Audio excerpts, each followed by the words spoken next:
BNP চমৎকার, তোমরা নতুন স্বৈরাচার। স্বাধীনতার জন্য, সার্বভৌমত্বের জন্য, সংস্কার ও চুনায়ের জন্য অনিবার্য বিপ্লবে আমরাই বিজয়ী হব ইনশাআল্লাহ।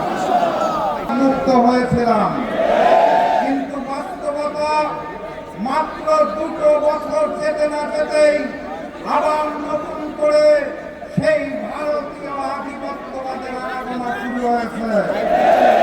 ক্ষমতায় আসার পর ম্যানেজ ভোটের সরকার মাত্র 5 মাসের মধ্যেই তাদের স্বৈরাচারী রূপ প্রদর্শন শুরু করেছে।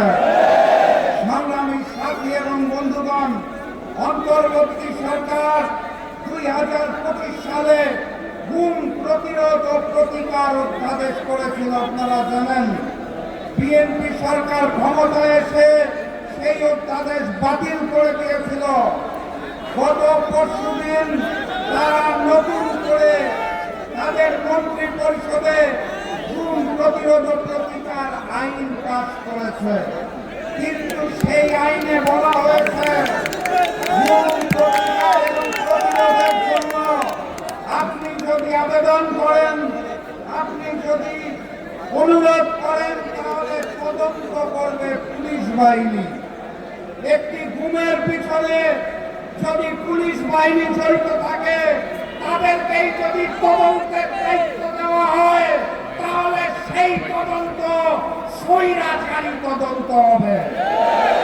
এখানেই শেষ নয়, সেই পুলিশ বাহিনী তদন্ত করে যদি আদালতে রিপোর্ট দেয় যে আপনার আবেদনটি ভুল ছিল, তাহলে আপনি গুম পরিবারের সদস্য হিসেবে আপনাকে আদালত 5 বছরের জেল দিয়ে দিবে।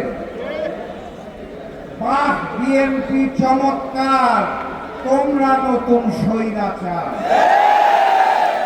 গতকাল বাংলাদেশের কলেজে, বিশ্ববিদ্যালয়ে, মাদ্রাসায় ছাত্রলীগ রূপে সেই একই হেলমেট পরে যেই ছাত্র দল এসেছে, সেটাই নতুন ফ্যাসিবাদ। বাহ, বিএনপি চমৎকার, তোমরা নতুন স্বৈরাচার।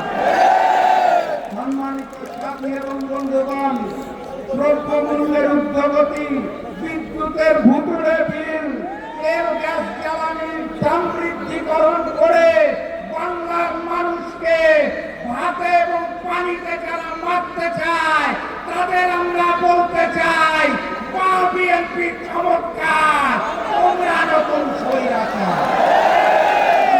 সাথী এবং বন্ধুগণ, আমিরের জামাত ডাক্তার শফিকুর রহমানের নতুন একটা মেসেজ পেয়েছি।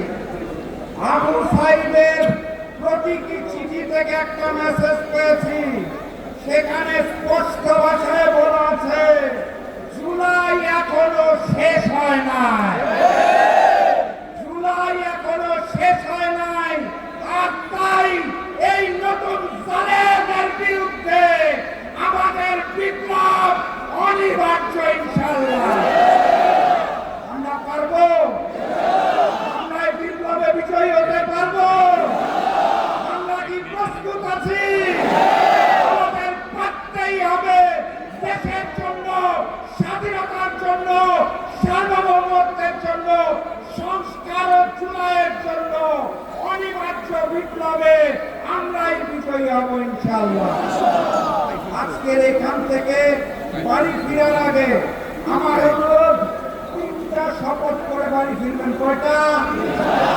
1 নম্বর